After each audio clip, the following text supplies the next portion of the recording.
What's the scariest shit you've ever seen? Viewer discretion is advised. Please do like, share, and subscribe. I witnessed a car get T-boned in an intersection while a woman was ejected through the windshield. She literally face-planted across the road. The driver was stuck halfway through the area where the windshield was supposed to be. It was horrifying. The sound and the trail of skin. I had to take the same intersection on my way back home and came back to her being covered with a white blanket. It was so morbidly sobering. I was sitting in my room watching TV, typical 9-year-old stuff. All of a sudden I hear a moaning and faint cries for help. I didn't quite understand where it was coming from since it was so foreign to me. At first, I thought it was my brother playing Perfect Dark, because my dad always joked to friends that people would scream bloody murder in that game, much to the annoyance of my brother. I wanted to see this in action, so I ran into my brother's room all excited, only to find he wasn't there. I still heard it though, and still couldn't grasp what was going on. I followed the sounds through the house and stopped at the door to the garage. Right then, my gut twisted, and I realized what was happening and what would be on the other side of the door. I opened the door to find my mom on the ground with a puddle of blood around her head. She was up in the attic moving stuff around, tripped, and fell through an uncovered part of the garage floor 12 feet below. I walked up to her and couldn't say anything. She just let out, "Get Dad." And once it clicked, I ran downstairs to find my dad watching a movie with my brother at blaring volume level. I told my dad, "Mom's hurt," and he responded, "What do you want?" I yelled, "Mom's hurt, garage!" And my dad's eyes widened and he sprinted upstairs. I'd never seen him run that fast before. She ended up being alright, just a broken collarbone and a concussion. The experience itself was scary, but the thought that I may have saved her life is more scary to me. My mom told me after how when I found her, she was just about to lose consciousness. Had I not found her when I did, she would have lost consciousness and not been able to yell. My dad and brother couldn't hear her with the movie, so it would have been at least 2 hours before anyone found her. Now, it's just one of those things that I remember it and think, oh yeah, that did happen. But every once in a while, the memory makes my heart skip a beat. A suicide. In junior high school, friends and I were walking to lunch to get some bagels. A shirtless man jumps up onto a car at the corner of the parking lot underneath a KFC sign, followed up by a bunch of cops who all had their guns drawn. Within moments of the standoff, the guy puts the gun to his head and blows his brains out. The blood spray hit a lot of cars. We still had lunch that day. A few years ago, I was driving on a small highway surrounded by cornfields when my car started getting pelted by swarms of cicadas crossing over from both sides. I felt like I was in a scene from the 10 Commandments. People jumping out of the World Trade Center buildings. Shit, man. I can't even begin to imagine how ducking scary it would have been for them, deciding whether they want to suffocate or to jump hundreds of feet to their death. This kid named Alex in 3rd grade could bend his elbow out of its socket, making it look like he had a major break in his arm. The first time he did it to me, we were playing basketball at recess and he fell down. He gets up and his arm is all backwards looking, seriously broken, and I'm like, dude, oh man, oh god, oh god, oh god, oh god, oh god, oh god. Then he started laughing at me, scared the shit out of me. Scariest shit I ever saw came from my firstborn. Opened the diaper. It was fluorescent green, like glowing neon green. Nowhere in the natural world have I ever seen that color of green before. Pretty sure that had I touched it, I would have become a Ninja Turtle. Story-ish time. I was at a friend's house spending the night, and he lives in an upper-class neighborhood, $1 million homes, lots of land, houses are spread out. There were a few people watching a movie in his theater room when he heard someone walking around upstairs. We found this strange because it was 3 a.m, so we went upstairs to check things out. At first, we thought it might have been one of the friend's parents, but when we went upstairs, all the lights were still off and nobody seemed to be there. Keep in mind, he had a big house, so we take a few minutes to check all the rooms and dark corners and make sure all the doors are locked. Then we went back downstairs. About a minute after we get into the basement, we hear footsteps upstairs again, and we all think somebody was messing with us. We creep back upstairs silently this time, and when we see my friend's front door wide open, we all just about lost it. His parents were asleep the entire time, and because all the doors were locked before, we went downstairs. That means that somebody was in the house when we checked the first time. I sat and held my mother's hand and told her it was all right to go as she unexpectedly passed away. An infection had spread through her really quickly, and there was a room full of surgeons and nurses trying to keep her heart going, pumping blood out of her lungs. I'd never seen her like that, and now it's my last image of her. It's overpowering every other image, and it's ducking ruining me. I was stationed in Iraq, at the time at an Air Force base called LSA Anaconda. In order to get to the mess hall, you had to cross this rock field about the size of a football field that had no cover. We were heading to chow one day, and the incoming siren went off. Not the "a mortar is going to hit on the base," but rather the "you better get to cover immediately because this mother ducker is hitting within 1 kilometer of where you're standing." So, me and my buddy bolt toward the nearest bunker, just a big concrete slab that you could hide in, and right as we got to it, boom! Head and ear-rattling explosion that ripped right in front of us. I hit the ground and knew I was hit. It was just too damned close. I managed to stand up, was still shaky, and there were pieces of rock in my hat. Didn't have to wear a helmet on post. When my field of vision cleared, I noticed my buddy was grabbing his throat and gasping for air. A piece of fragment had hit him right in the neck. This point on was a blur. We got the medics over ASAP after we attempted to stop the bleeding, and they were able to get him across point to the hospital. He lived. It missed his jugular by about 2 to 3 millimeters.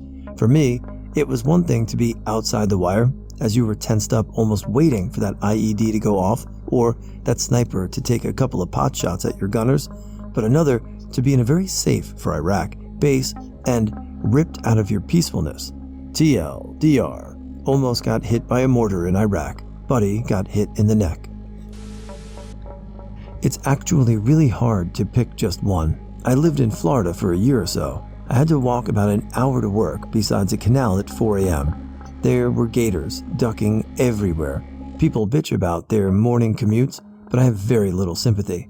If your morning commute doesn't involve being hungover and trudging through Terror Alley, then glancing over and seeing a prehistoric death monster 20 feet away at 4 a.m., then it's not that ducking bad. When I was about 11, we were leaving our farm, and at this big highway intersection, a train had hit a Lay's potato truck. It was right before the holidays. They had a slide down a hill on ice and couldn't stop.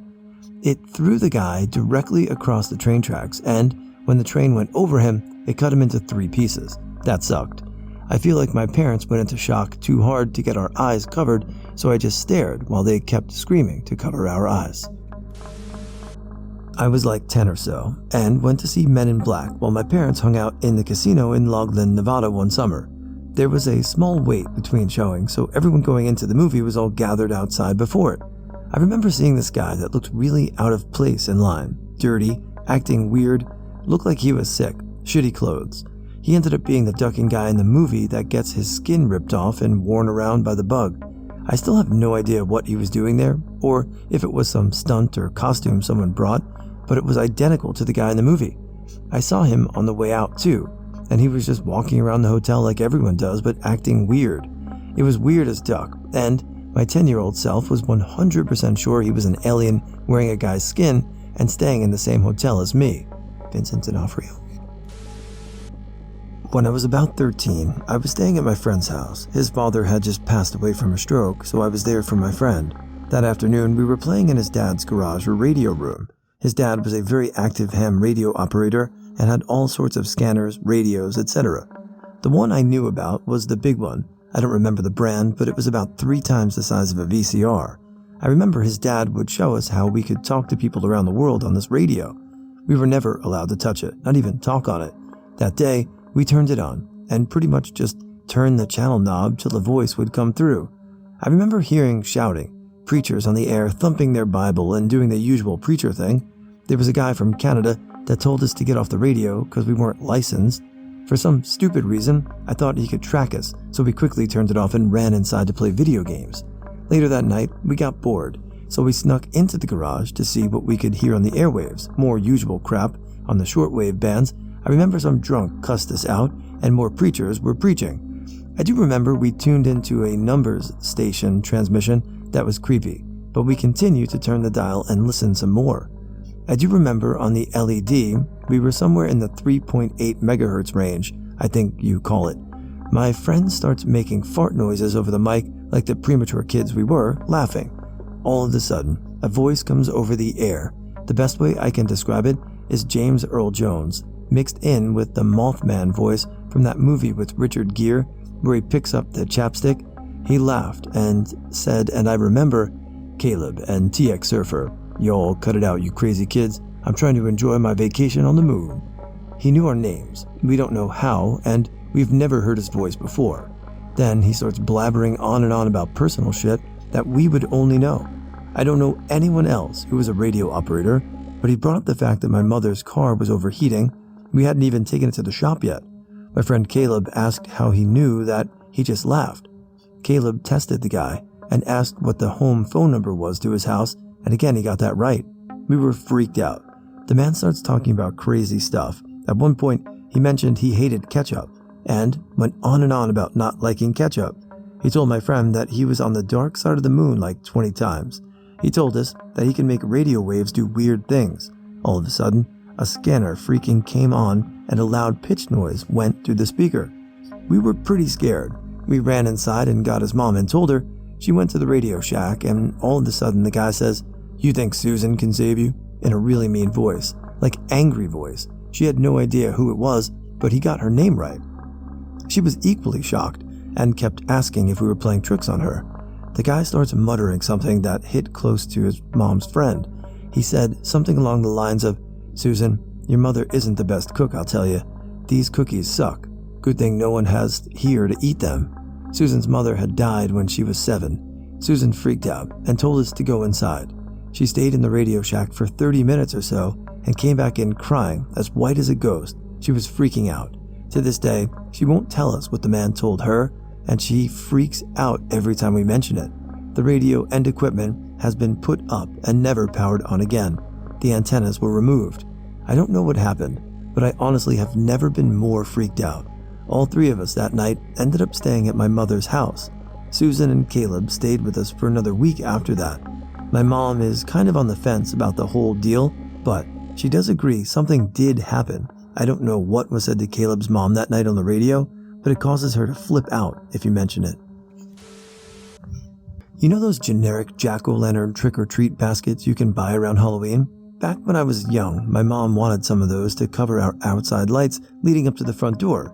If you cut out the bottom, they fit perfectly around them. So my dad went out the next day and bought a bunch, got a big old knife and started cutting out the bottoms of them. My sister and I were standing in the living room watching him, and he was talking to us. Well, he went to cut one, and I guess applied too much pressure, and when he cut the bottom out of one, the whole thing buckled and it splintered down one side, resulting in the knife blasting through the plastic heap and slicing open his hand from the web of his thumb down to his wrist. It immediately began pouring out dark red blood, and my dad didn't even notice it happened. When my sister and I screamed in horror, he looked at us and proclaimed, "What?" like we were freaking crazy. Then he just looked down, jumped up yelling, Debbie, come quick." My mom comes out of the room, sees him dripping blood, and she freaks. I remember following my parents into the kitchen, going insane, thinking my wonderful dad was going to die because he passed out from blood loss as my mom was struggling to hold him up, and she yells at my sister and I to go get the neighborhood. Thankfully, this was a pretty tight neighborhood, and my dad's friend, who was an army medic, and at least 5 of the adult neighbors were all out chatting 2 doors down. They all come flying into the house and they handle shit, while sending my sister and I to another neighbor's house. Arg. This is what sucks about working midnights. This thread is so old, I doubt anyone will ever read this far down. We did. But man, this really got to me. Now I've learned to deal with trauma like this calmly and professionally, even when it involves someone I love. I'll TLDR this. Dad was carving plastic pumpkins, puts 6-inch gash into his hand and wrist. I was 4 years old. I remember my parents yelling once again. My father was viciously abusive to my mother, so seeing him beat her was normal. They were young, Mama 24 with 4 kids ranging from 8 to 4. He was 27 at that point, father of all of us. Anyway, Mama would always protect herself. I walked into the kitchen when I heard her stop yelling. The familiar sound of flesh hitting flesh was absent, just thuds I didn't recognize. Our kitchen and living room were one space, so it was all open. My eldest brother, aged 8, ran in behind me, while my other brother followed suit, aged 6 and 5. I saw my mother lying on the ground conscious and alive, but her spirit had broken. It was obvious. She wasn't protecting herself from the vicious kicks to her midsection. My birth father picked up a kitchen knife and advanced towards my mom, vulgar words spewing from his mouth and rage twisting his features.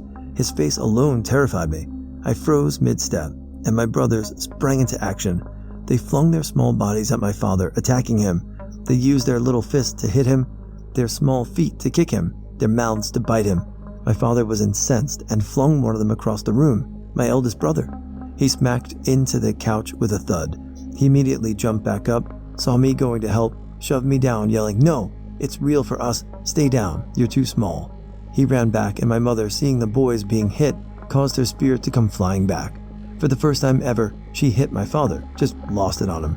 My brothers then ran to me, picked me up, and ran to the bedroom with me. I huddled with them, eyes closed, praying he wouldn't kill her. He didn't.